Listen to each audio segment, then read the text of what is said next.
नमस्कार दोस्तों आजकल हमारे देश में उत्तर प्रदेश की एक एसडीएम महिला अधिकारी हैं।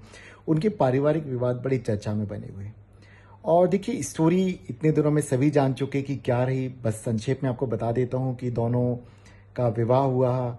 जो पति है वो ग्रुप डी का कर्मचारी था। पत्नी उस वक्त ग्रेजुएशन में थी, तो पति ने अपनी पत्नी की पढ़ाई में मदद की। बाद में वो एक पीसीएस अधिकारी बनी और शादी के 10 साल पश्चात फिर उनका मतलब 7-8 साल बाद उनका सिलेक्शन हुआ, पीसीएस अधिकारी बनी और शादी के 10 साल बाद विवाद हुआ। उनके 2 जुड़वा बच्चे भी हैं और फिर दोनों का मामला इतना सुर्खियों में आ गया कि देश की मीडिया की सुर्खियां बन गई वो।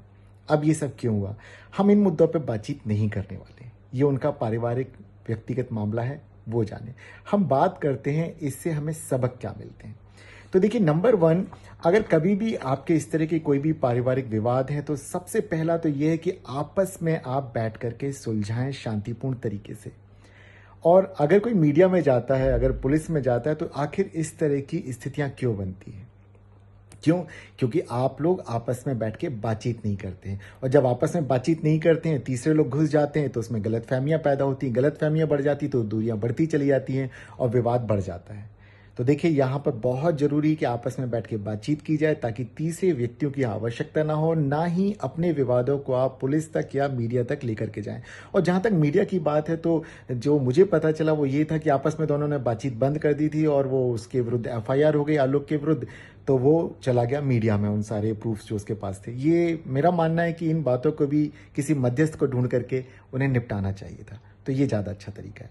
एक सेकंड फिर आता है कि खान सर का एक वायरल हो रहा है वीडियो जिसमें कि वो बता रहे हैं कि 93 महिलाओं को उनके पति ने कोचिंग में लेने से मना किया। जैसे कि उन्होंने समझाया कि नहीं, ऐसा ना किया जाए कि एक ही सजा दूसरों को क्यों दी जाए। कि अगर मान लीजिए ज्योति मौर्य के केस को लोग नज़ीर समझते हैं कि नहीं, पत्नी को पढ़ाने लिखाने के बाद उसको सहयोग करने का जब वो बड़ी अधिकारी बन जाती, ग्रुप ए की अधिकारी बन जाती, तो अपने पति को छोड़ देती है।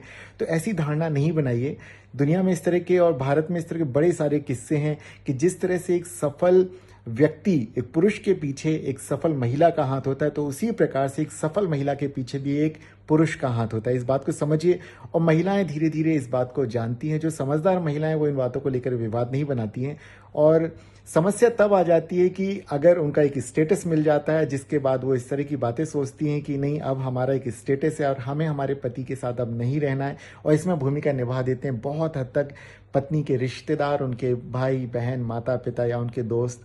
तो उन बातों को ध्यान रखिए। पत्नियां इस बात का ध्यान रखें कि इस तरह की बातों में ना बहकें, और पति इस बात का ध्यान रखें कि उन्हें पढ़ने का, आगे बढ़ने का पूरा मौका दिया जाए। जरूरी नहीं कि अगर एक इस तरह का केस हुआ तो हर मामले में इस तरह का हो। एक तो ये बात। फिर आता है कि जिस तरह से ज्योति मौर्य और आलोक मौर्य के 2 जुड़वा बच्चे हैं, 2 बेटियां उनकी। तो देखिए आपके हर क्रियाकलाप का असर आपके बच्चों पर होता है। अगर आप किसी तरह के कानूनी विवाद में जाते हैं, आप मीडिया की सुर्खियां बनते हैं, तो आप सोच के देखिए कि आपके बच्चों को भी लोगों के उन सवालों का जवाब देना पड़ता है कि आपके माता पिता के बीच में जो विवाद चल रहे हैं वो धीरे धीरे पता चलते हैं। तो बच्चों के विकास पे इससे बड़ा नकारात्मक असर होता है। बच्चे बड़े कोमल मन के होते हैं। उनको लगता है माता पिता अलग रह रहे हैं तो हमें भविष्य में शादी नहीं करनी है, हमारे को अपना घर नहीं बसाना है, या वो किसी एक के बारे में धारणा बना लेते कि माँ गलत है, पिता गलत है। जबकि ये सारी बातें समय के अनुसार बच्चे को जब धीरे धीरे समझ आती है, लेकिन तब तक बहुत देर हो जाती है, लेकिन उसका विकास उस दौरान बाधित हो जाता है। तो इन बच्चों पर बहुत ही नकारात्मक असर पड़ता है। फिर आता है कि देखिए इस तरह के लोग कर तो लेते हैं, झगड़े कर लेते हैं, आपसी दूर हो जाते हैं। बाद में समय गुजर जाने के बाद उन्हें पछतावा होता है कि इस तरह के मामलों में अपने 4, 5, 6, 7 साल उन्होंने बर्बाद करिए आपस में लड़के। वो समय अगर अपने बच्चों को देते, बच्चों को आगे बढ़ने पर देते, तो शायद वो ज़्यादा बेहतर होता। वो उन्होंने अपना एक कीमती जो जवानी का समय है वो लड़ने में निकाल दिया। उस जोश को उन्होंने गलत जगह खर्च कर दिया और बुढ़ापे में पछताते। चाहे वो एक साथ रहें तो पछतावा होगा, अलग अलग रहेंगे तो उन्हें पछतावा होगा कि उन्होंने जो कुछ भी क्रियाकलाप किए उनका असर उनके जीवन पर बहुत ही बुरा पड़ा, और वो एक काला स्याह पन्ना बन जाए उनके जीवन का, जो कि उन्हें हमेशा कचोटता रहेगा उनके मन को। तो प्लीज़ आप इन बातों का ध्यान रखें।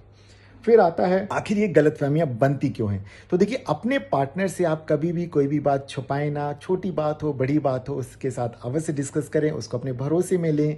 अगर आप छोटी छोटी बातें छुपाते हो, किसी और को बताते, किसी और के माध्यम से उसे पता चलता है, तो वो चीज़ें ठीक नहीं है। और इसे माइक्रो फ्लर्ट या माइक्रो चीटिंग के तौर पर भी जाना जाता है। रिलेशनशिप की भाषा में, तो प्लीज़ इन बातों से बचें, क्योंकि देखिए इससे शक पैदा हो जाता है और शक का इलाज तो हकीम लुकमान के पास भी नहीं है।